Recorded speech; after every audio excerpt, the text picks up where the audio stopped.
विलास महाराज आनंदी माझ्यासोबत आहेत. हा. बीडमधले ते युवा कीर्तनकार आहेत आणि हिंदुत्वाचं खूप चांगलं काम करतात. साहेब, त्यांना 4 दिवसापूर्वी त्यांच्या गावातल्या काही समाजकंटकांनी आतोनात मारहाण केली आहे.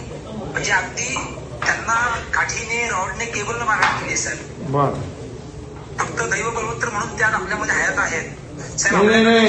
अरे बाबा, पांडुरंगाची कृपा आहे, त्यांच्यावर आशीर्वाद आहे. आणि मी SP आणि त्या पोलिसांना सांगतो त्यांना तात्काळ अटक करायला, आणि जे गुन्हेगार आहेत त्यांना ताबडतोब अटक करायला लावतो. हे चुकीच्या पद्धतीने जे झालेलं आहे ते बिलकुल कोणी असले त्याला सोडणार नाही. बिलकुल त्यांना एक कडक कारवाई करायला लावतो.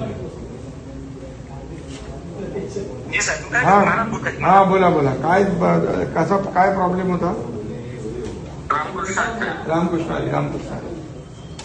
साहेब, गावातील सप्ताहाचा हिशोब विचारला म्हणून त्यांनी खूप रस्त्यामध्ये अडून बेदम मारहाण केली. एक अर्धा तासपर्यंत मारत होते 10-12 जण मिळून. बरं. हाताला फ्रॅक्चर झालंय? दोन्ही हात फ्रॅक्चर आहेत साहेब. आणि पांडुरंगाची कृपा म्हणून आम्ही जिवंत आहे साहेब. नाही, पांडुरंगाची कृपा आहे. आणि ते गुन्हेगार त्यांना बिलकुल सोडलं जाणार नाही. त्यांच्यावर कठोर कारवाई करू आपण. बातमी कळाल्याबरोबर साहेब अक्षय महाराजांनी या ठिकाणी आले. हो.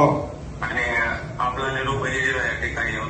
आपला निरोप आल्याबरोबर खरंच महाराष्ट्राचे सगळ्या अनाथांचे नाथ म्हणजे आपण आहात साहेब. अरे बाबा, मी आपला तुमचा वारकरी संप्रदायातला आहे. वारकरी पांडुरंगाचा मी भक्त आहे, सेवक आहे. आणि वारकऱ्यांवर, संतांवर महाराष्ट्रामध्ये कुठेही काही अन्याय होता कामा नये अशा मताचा आम्ही लोक आहोत सगळे.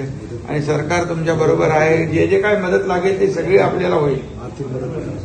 साहेब, एकच विनंती की आता हा एका वारकऱ्यावर हल्ला झाला, परंतु इथून पुढे तरी कोणा वारकऱ्यावरती असा हल्ला होऊ नये. नाही, बिलकुल त्यांना जरा बसवू आपण.